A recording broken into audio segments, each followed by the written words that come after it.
Halo, selamat siang. Bisa mendengar suara saya dengan baik? Selamat siang, Bu. Bisa. Selamat Siang, Bu. Terima kasih untuk kehadirannya hari ini. Jumlah mahasiswanya sudah lengkap semua ya, jadi bisa kita mulai. Bismillahirrahmanirrahim. Assalamualaikum warahmatullahi wabarakatuh. Apa kabar semuanya? Baik, Bu. Oke, kita ketemu lagi ya di minggu ketiga yang sebelumnya kita juga bertemu pada materi pendekatan penilaian. Nah, untuk hari ini kita akan membahas terkait dengan HBU, Highest and Best Use. Tetapi sebelumnya coba kita review kembali materi yang sebelumnya, begitu terkait dengan pendekatan, gitu. Nah, coba saya ingin melihat sejauh mana teman-teman bisa memahami kemarin terkait dengan materi yang saya sampaikan. Ada berapa pendekatan dalam penilaian yang kemarin kita bahas kira-kira? Silahkan bagi yang masih ingat. 3 pendekatan apa saja? Oke, terima kasih. Yusril, silahkan menyampaikan apa 3 pendekatannya. Baik, Bu. Dalam pendekatan penilaian itu ada 3, yaitu ada pendekatan pasar, pendekatan biaya, dan juga yang terakhir itu ada pendekatan... Sebentar, Bu. Oke. Yang terakhir aku lupa, Bu. Apa ya yang terakhir ya? Oke, tidak masalah. Pendapatan, Bu. Oke, siapa tadi yang satu lagi? Pendekatan pendapatan. Oke ya, jadi Yusril bisa mengingat 2 pendekatan, kemudian bisa dilengkapi oleh mahasiswa yang lainnya. Oke, terima kasih. Saya rasa masih bisa diingat ya, dan jangan lupa kemudian dipelajari kembali agar apa yang kita pelajari tidak menguap dan hilang di setiap pertemuan, tetapi bisa tetap kita ingat di pertemuan dan juga sampai seterusnya, begitu. Jangan tegang ya, saya nggak tahu ya kenapa, atau hari ini hari menegangkan untuk kalian. Oke, sebelumnya mungkin agar tidak tegang, kita ice breaking dulu ya. Kita ice breaking, tapi di sini saya minta salah satu gitu yang kemudian pasti kemarin pas waktu masih mahasiswa baru kan pada sering tuh ice breaking. Nah, coba saya minta salah satu yang kemudian bisa coba bantu ice breakingnya apa gitu. Silahkan yang biasa memberikan ice breaking. Coba Rifki. Oke. Apa ya, Bu? Oke. Ice breakingnya mungkin cukup tadi itu aja ya. Jadi bukan ice breaking yang beneran, tapi saya menunjuk dan teman-teman itu kalau sudah diminta kan biasanya deg-degan. Nah, itu kita anggap sebagai ice breaking. Gitu. Semangat ya untuk hari ini karena kita akan memasuki materi yang sangat menarik sekali, yaitu highest and best use. Oke, jadi untuk pertemuan kali ini harapannya adalah mahasiswa setelah mengikuti perkuliahan mampu menentukan kegunaan tertinggi dan terbaik dari suatu properti. Kemudian bahan kajian yang akan kita bahas yang pertama adalah terkait dengan kegunaan tertinggi dan terbaik dari tanah kosong atau yang dianggap kosong. Kemudian yang kedua, kegunaan tertinggi dan terbaik dari tanah yang telah terbangun. Dan dilanjutkan dengan materi utama yang ketiga adalah kriteria analisis kegunaan tertinggi dan terbaik. Gitu. Nah, metode yang akan kita laksanakan pada pertemuan ini yang pertama ceramah dan tanya jawab interaktif, yang mana nanti saya akan menyajikan PowerPoint, kemudian teman-teman bisa menjawab begitu ataupun bertanya dari apa yang saya sampaikan.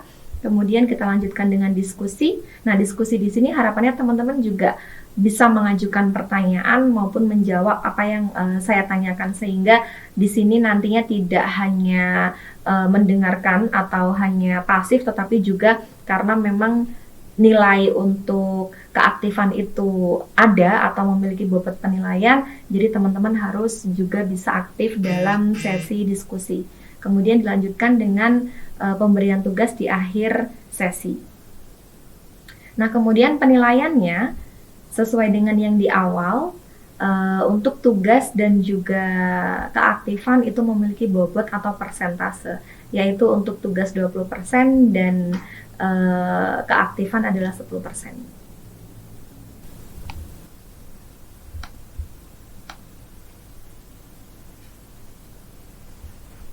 Oke, saya sudah share screen untuk materi HBU. Apakah sudah terlihat? Sudah, Bu. Oke. Sudah, Bu. Oke, baik.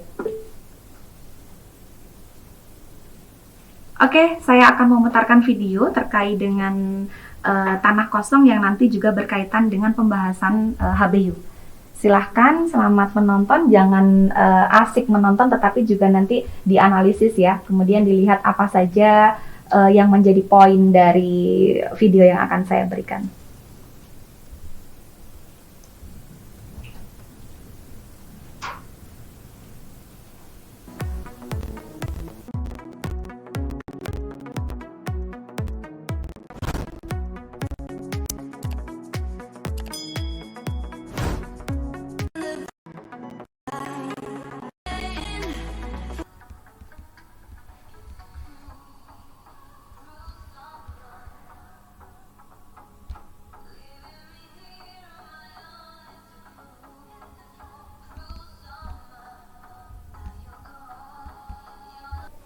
Oke, sudah selesai ya menonton videonya. Nah, kira-kira dari video yang saya sampaikan tadi dengan tanah kosong seperti itu, teman-teman bisa membayangkan yang paling bagus misalnya nanti dibuat atau dibangun properti di sana, itu dibangun apa kira-kira?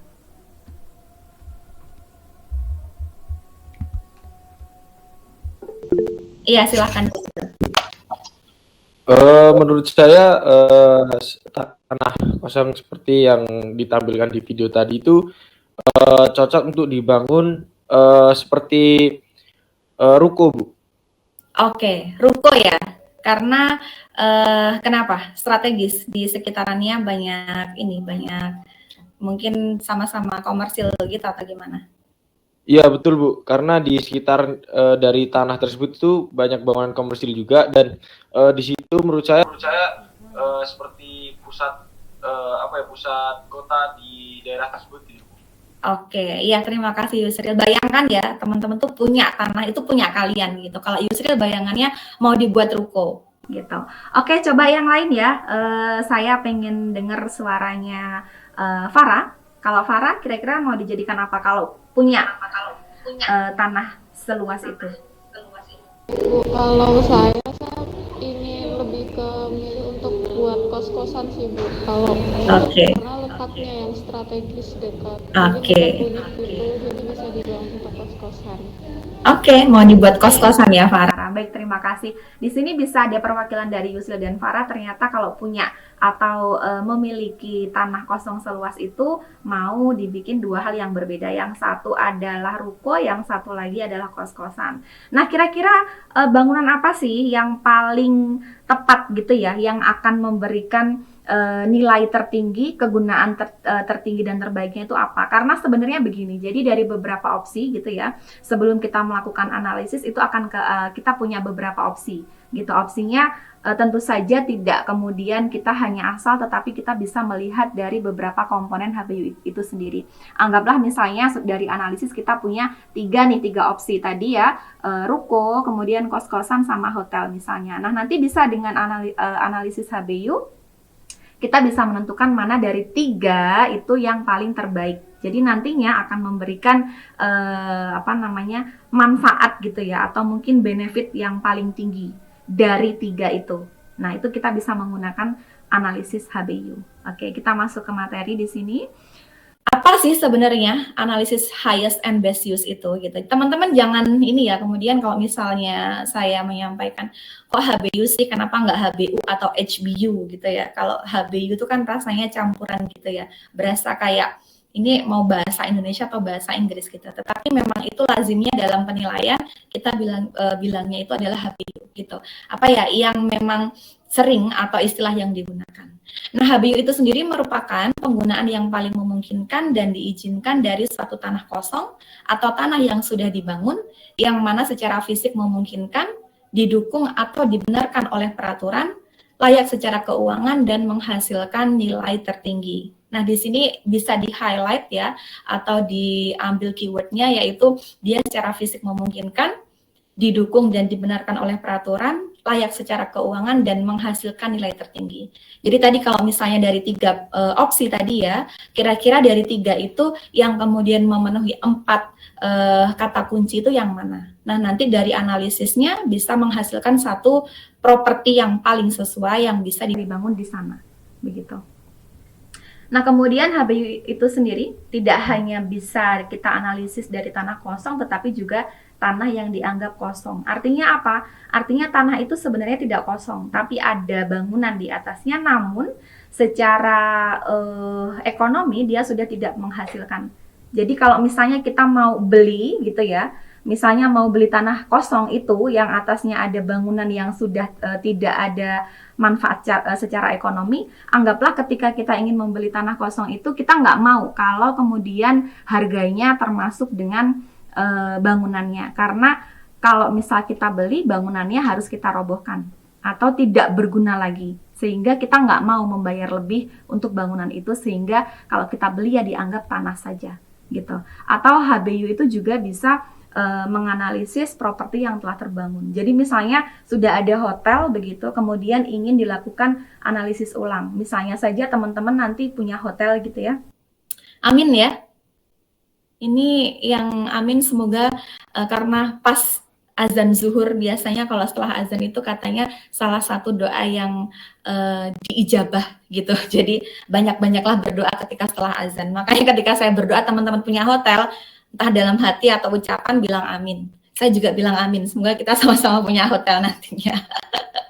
Oke, jadi ketika misalnya kita punya hotel gitu ya, kemudian hotel itu sudah beroperasi katakanlah 30 tahun gitu. Nah, di 10 tahun pertama ini menghasilkan segitu, sangat menghasilkan secara finansial, itu menghasilkan keuntungan yang sangat tinggi. Tetapi ternyata ketika masuk ke 10 tahun ketiga atau 30 tahun gitu ya, ternyata sudah tidak seramai yang dulu lagi. Nah, ini akan ada pertanyaan, kenapa ya gitu? Dulunya ramai sekali, tetapi kenapa kemudian sekarang tidak seramai dulu? Kemudian mungkin kita sebagai orang, katakanlah kita punya hotel gitu, tetapi kita tidak paham HBU misalnya. Kita cuma melihat dari kanan kiri. Karena sekarang mungkin tata kotanya sudah berubah gitu ya. Misalnya yang dulu di sini dekat dengan tempat wisata. Kemudian saat ini ternyata tempat wisata itu sudah ditutup gitu, sehingga hotel saya sudah tidak ramai lagi. Atau karena saat ini perekonomian sedang lesu misalnya karena kondisi COVID gitu. Tapi tidak juga, kenapa? Karena hotel lain di kawasan lain masih tetap ramai gitu. Jadi okupansinya lebih tinggi dibandingkan punya saya. Ada apa ini? Misalnya seperti itu. Nah, itulah salah satu nantinya peran penilai di sini. Jadi kemudian orang yang mempunyai problem seperti itu bisa datang ke KJPP meminta bantuan seorang penilai untuk menganalisis lagi. Apakah sudah benar ketika tanah saya ini saya manfaatkan sebagai hotel saat ini, dengan kondisi saat ini, apakah masih pilihan terbaik, ataukah mungkin sebaiknya saya rubah saja gitu menjadi katakanlah swalayan misalnya, atau menjadi rumah sakit misalnya. Nah, itu kira-kira mana yang akan menghasilkan kegunaan yang terbaik saat ini. Nah, itu juga bisa nanti didiskusikan atau dilakukan penilaian oleh seorang penilai berkaitan dengan HBU dari properti yang telah terbangun. Gitu. Oke, dari sini apakah masih bisa mengikuti dengan baik? Oke. Masih, Bu. Ya, Bu. Oke, kita lanjutkan ya. Oke, sudah selesai ya materi yang saya sampaikan di slide terakhir, di slide tadi untuk materi HBU kali ini. Oke, karena sudah selesai, kita masuk ke sesi tanya jawab. Silakan dari beberapa yang saya sampaikan tadi yang ingin mengajukan pertanyaan, saya persilahkan. Silakan.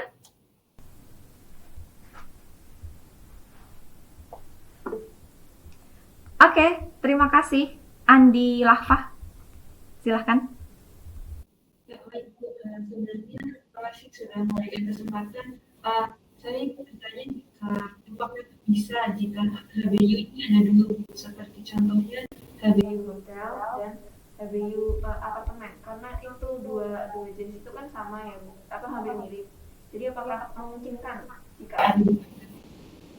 Oke. Baik, terima kasih Andi, pertanyaan yang bagus ya. Jadi kalau misalnya dari beberapa opsi, kemudian bisa nggak Bu kira-kira nanti muncul opsinya itu yang terbaik itu 2 gitu ya. Nah, karena opsi yang terbaik gitu ya, sebenarnya sih biasanya dari beberapa yang terbaik itu kan ada yang paling baik gitu. Nah, itu kan kita tadi berdasarkan 4 kriteria, tetapi juga tidak menutup kemungkinan kalau misalnya gitu ya, misalnya dari 4 kriteria tadi semuanya itu sama persis. Meskipun itu peluangnya kecil 0,0000 sekian ya, itu juga tapi namanya kemungkinan itu tidak ada yang tidak mungkin gitu. Jadi syaratnya itu Andi, bisa gitu, bisa kemudian HBU-nya terakhir itu dia 2, tetapi dengan syarat sama persis dari keempat kriteria gitu. Tetapi kalau misalnya sudah ada perbedaan, misal hanya 0,01% ya kita pilih yang terbaik gitu, karena sesuai dengan namanya juga highest and best use ya, jadi yang terbaik dan tertinggi gitu, sehingga kita harus memilih itu. Tetapi kalau misalnya persis sama sekali benar-benar persis tidak ada perbedaan ya mungkin saja terjadi, meskipun prakteknya hal tersebut kemungkinannya sangat kecil sekali. Begitu Andi. Bisa diterima? Oke.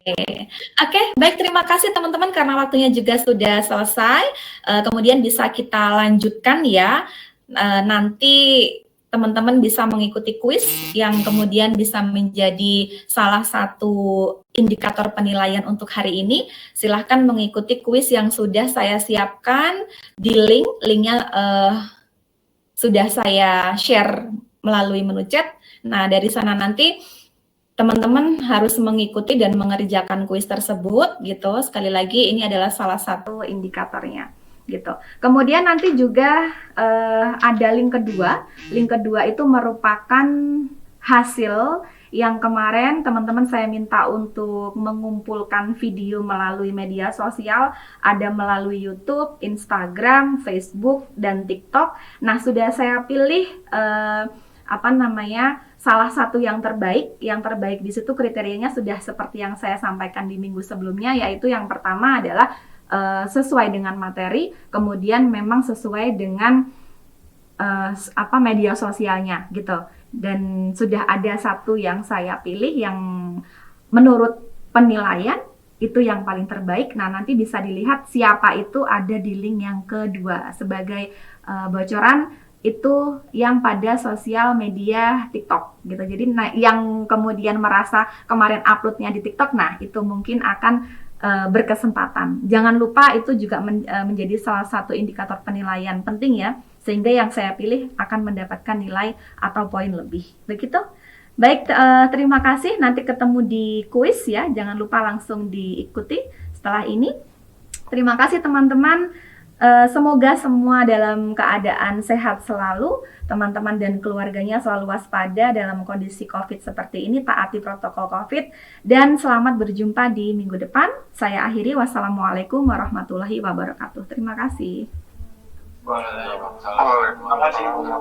Iya, sama-sama. Oke, saya leave dulu ya. Terima kasih.